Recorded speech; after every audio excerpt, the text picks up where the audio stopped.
Hello, welcome to XCOM Enemy Within Impossible Ironman Survival Guide, episode 1.2. So, in my first video I did the first mission of an Impossible Ironman run, and I wanted to prove that it wasn't just completely luck what happened in that mission, because there was a lot of luck, and you do have to rely on luck in order to get through the first mission, but I wanted to show that there are ways to play the missions in order to get a reasonable success rate. And I can't honestly promise that you will get 100% beating every single Impossible Ironman first mission, because it's honestly not going to work out that way. But I wanted to show that there are things you can do in the first mission to better improve your chances. So that's what I'm going to be doing now, play another Impossible Ironman, and hopefully we'll work out. What I did do is I have this is my second attempt at making this video. The first one didn't work out. Just proves to you that there is an element of luck, and I had some bad dice rolls with sectoid crits, so and hitting me when I was hunkered down, but that happens. So here we go. We're going to play the first mission. This one looks like a reasonable one. We've got some high ground, we've got some concealment. So yeah, this is actually one of my favourites to start off with, because as I mentioned in the previous video, anything that splits the level into different parts is great by concealment. So you've got this big wall here which conceals this side, this alleyway here from this part of the map, so you can use this alleyway to move them down past this section. That's actually more useful later on when you get explosives, rockets and things like that. For the first mission I don't find it as useful. You can actually use this section of the map as well. This is a sort of cordoned off, self-contained section. This car park kind of intersects with this, but right at the very back there's an alleyway that goes the entire way around the map and sort of ends here, so you can walk actually around the back here, which maybe a lot of people don't realise, but you can actually walk around the back and get into here. But I'm not going to do that now because I've noticed that there's meld here, and I want to get all that meld as quick as possible, so I'm going to rush to this point. And if I spawn aliens, so be it, but I don't think I will. Yep, didn't do that.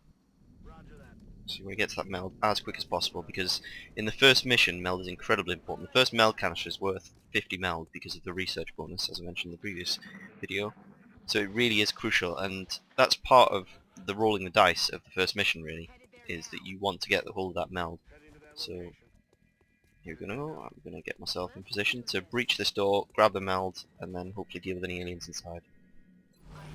So yeah, so what I didn't mention in my previous video is this Overwatch instantly. What you can do is use the Y key for Overwatch, and I highly recommend it, because using this here, it doesn't really work out often, because sometimes you can misclick, sometimes you have to press it twice. The Y key, very definite, just says, yep, want to Overwatch. I did see quite a funny video actually of someone who was doing this technique, this click, this click, this click, and they accidentally clicked the wrong button and they managed to rocket their own heavy. Right, okay, so I'm going to rush for this meld here.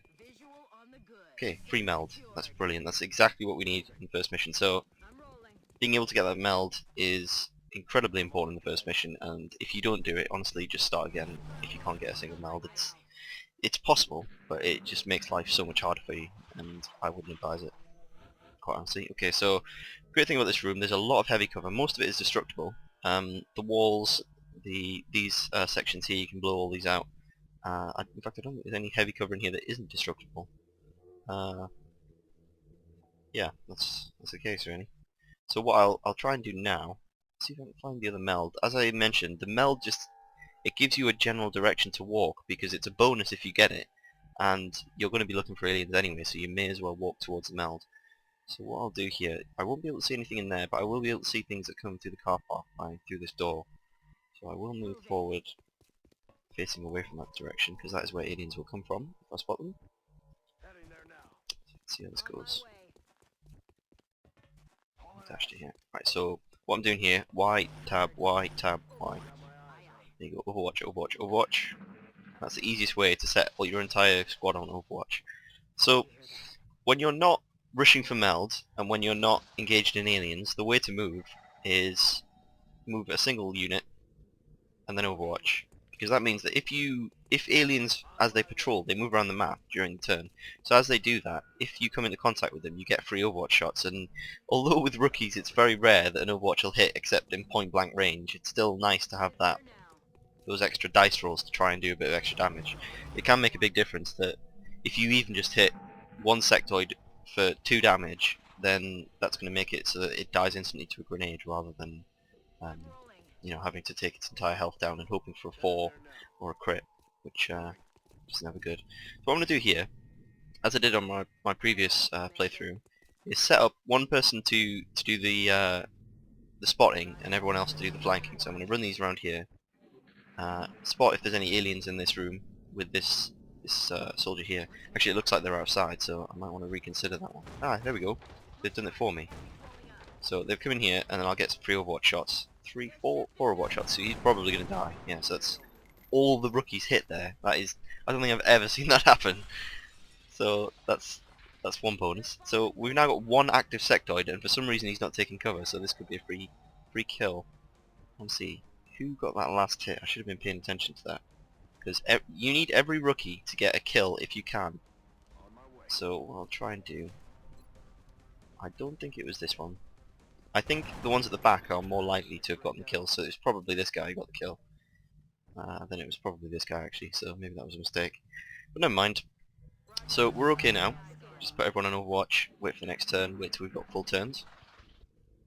Still haven't spotted that meld. I think it probably is around here somewhere. I think I said in my last video that meld always spawns in the same locations on the map. It doesn't always spawn in the exact same location, but there's several possible places that it can spawn. So this, for example, will always be a potential spot for meld to spawn. But there could be, so it could be here and over there, or it could be that there's one here and one here.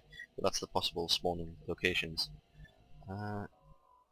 And if you play the maps enough, you'll eventually remember that if the meld spawns here, then it always spawns, say, here or something, and then you can use that knowledge to your advantage. But I have not played enough of Enemy Within to have played every single map 5 or 6 times that you would need to do that.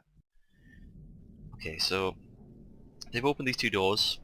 The next step would be to go outside, because I think the meld might be there, and you can breach this door and get good flanks on aliens here. But going outside is quite dangerous. There's potential places that you can get caught out in the open because there's a bit of sparseness for cover here. But I'm going to have a go anyway. And I'm going to go this way, which is safer. Because the thing with doors is that you can't close them. I wish this was possible in XCOM to close doors. And that meld is tempting now. I think aliens can possibly spawn in that room, so cautious of that, and I might want to go the long way around. But yeah, I wish it was possible to close doors in XCOM. That would add a whole new tactical element to the game. It sounds ridiculous that the ability to close doors would make such a big difference, but it really would. And I think that would be quite a nice addition. Not imbalanced, I don't think. So move my men out here. I'm probably going to dash into concealment on this truck unless the aliens spawn right here, which they can do. So we'll see how that goes. I want to get the little sound waves to see where the aliens are. Okay. So far so good. Yeah, so when we saw on that alien there, what happens often is when there's only 1 sectoid left, and this can sometimes happen with 2 or 3 packs where you've got a good Overwatch. For some reason, I don't know why, but maybe it's to mimic a sort of a panic type thing, where the aliens will just absolutely panic when there's only 1 sectoid left, and they'll do really strange things. Like you saw that sectoid, he didn't even take cover, and as I was talking there, 2 aliens attacked, and I think I could probably kill them with double grenades here. I'm going to check on that. So this one's the furthest back, so I'm going to go into cover, see if she can throw a grenade there. She might be able to. It's a bit awkward, might be able to do it. But it doesn't matter if I can hit this one, because if I double grenade it will actually kill it'll destroy the cab. So I will have a go at this. I don't know if that's going to hit the alien or not. I wanna be maybe a bit safer and possibly just throw it like here. I didn't see where that alien went, so he could be anywhere around here. Let's play it a little bit safer. I do have 2 grenades, yeah? Yeah, I got 4 grenades, so I'm fine. Okay, so I'm gonna do that. And this cab will blow up with 2 grenades here, so I don't need to hit this one. But I'll see if I hit this one or not. I did not hit him. So that's a mistake on my part. What I will maybe do here is... I don't have enough movement to go in there. Going in here is very risky because I think the alien might have... Where on earth did that alien hide? He must have hidden right over here. Maybe in this doorway.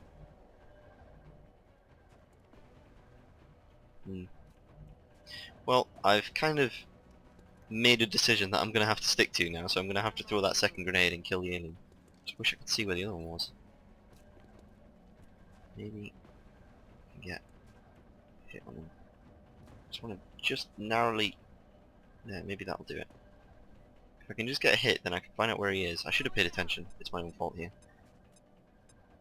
That's something you should always do. There we go, so that's one alien dead. I wish I didn't have to use 2 grenades for that, but what I can do is get around for the flank here and possibly take this meld next to... No, I won't be able to do that, because I'd have to move into a position like here.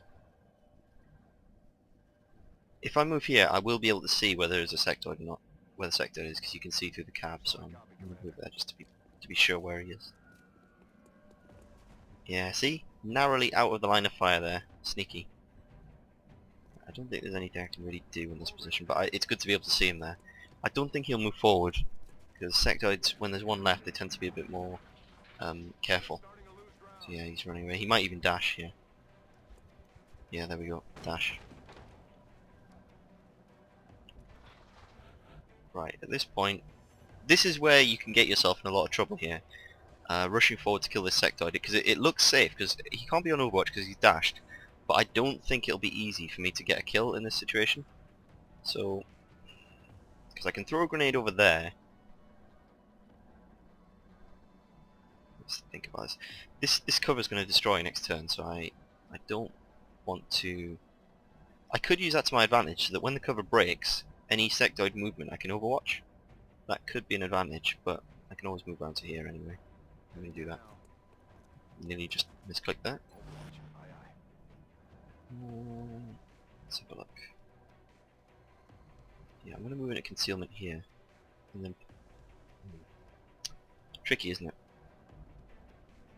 I want to move this guy forward, but not so forward that this will reveal him next turn.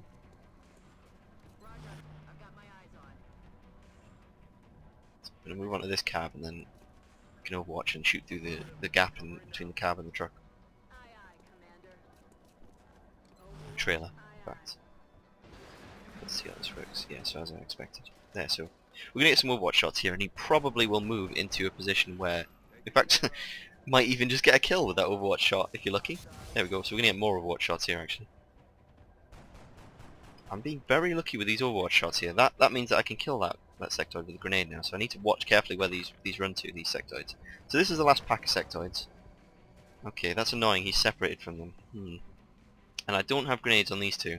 These two are the ones with the grenades, so that's going to create even more problems. I think I have a good chance of killing all the sectoids this turn.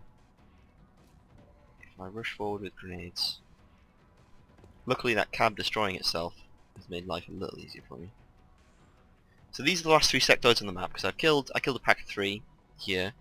I killed a pack of 2 up there, and you only get 8 in the first mission, so this is looking pretty good. What I can do actually is destroy the cover. Can this guy grenade from cover? Is it possible that he can find cover and grenade in the same turn? This guy might be able to. Can he go there and grenade? I don't think that's possible. Get some ridiculous grenade through the wall here. Can I move into this position? Nope. So looking at my options here. Lost the meld, that's a shame, but can't be helped. This guy's gonna have to grenade because he doesn't have any ammo left. So what I'm considering here is potentially running out of cover, but I'm trying to figure out whether or not I can guarantee that I'll get this kill. What I need to do here is what I'm planning here is running forward with the grenade these two, remove their cover, take the shots from here that hopefully both hit. If they don't both hit, then I'm in a bit of trouble because this guy will I'll have to use a grenade to kill these two. and then this guy will get a free turn. But since this is the first mission and one rookie isn't worth very much, I'm willing to take a bit of a risk. And fortunately that guy cannot see me now, so I can take out their cover, do damage, take a risk. He doesn't actually have any ammo anyway, so at this point though I only ever need pistols now because every sectoid is on 1 health unless I kill them and they can mind meld. So let's see how this works. If I can get both these kills that would be fantastic. So far so good. Get some promotion. I'm also going to get quite a varied kills, so the kills are going to be spread out across all my rookies, so that's quite good as well. So if this does not hit, I'm in a bit of trouble. Okay, I think I can still survive this round without losing a rookie if I'm lucky, because as I mentioned, the sectoids often take quite strange. They make some quite strange decisions if you don't, if they're the last ones left. So what I'm going to do is I'm going to kill this one because he's the most dangerous, he's the closest, and that actually gives this one an opportunity to actually run away. Because if I destroyed that one might consider, it might think that it was a little more cornered and possibly shoot rather than run. Whereas I think this one could run away potentially. That's great. He's taken a position where he can't actually attack my two rookies there. So let's see who's promoted. This one's promoted. I believe he's just killed that one there, and this one he hasn't killed anyone. I don't think so. I'm gonna get. I can't get him in for the kill, can I? Let's have a look. Is it possible for him to get a kill? Yeah, he can stand there. I think this one might be the only one who's not got a kill. So yeah, he's under promotion. She? Yeah, it's man. So there you go. That's how I've done this mission. Didn't take any damage. Extremely lucky overwatches, but I also set it up that any overwatches I got would be extremely lucky. So hopefully that's another bit of a guide on how to play the first mission. I'm not going to bother with the base management because I covered that in my first video. So hopefully that's a bit helpful. Doing that first mission can be quite tricky and it requires a lot of luck. And this was admittedly my second attempt. My first one didn't go so well. But you know, it's the same for everyone. You're going to have to rely a little bit on luck. So there you go. Again, as with my previous video, the one who didn't get promoted is going to be a heavy. So annoying, very annoying. Yeah, so as I mentioned, you want a heavy early on really, and I think I badly managed my kills there a little bit. But honestly, just surviving the mission is better than losing 2 rookies and getting a heavy. I'd rather have 4 alive with 3 promoted than 2 promoted and 2 dead, even if one was a heavy. So yeah, that's really helpful. Especially what you don't want is to bleed out and then save them, because that's like a permanent will damage, and then that really that soldier you take on any mission is now a liability until you get the officer training school bonus that improves everyone's will to the squad leader. It's really painful to have a rookie with a will penalty because you've basically got the most cowardly rookie in all of existence, and they're just a massive liability. So get the meld. If you can't get the meld, it's probably not worth continuing. So that's my 2 cents there. So hope you enjoyed the video. Hope that's helpful. See you on the next one.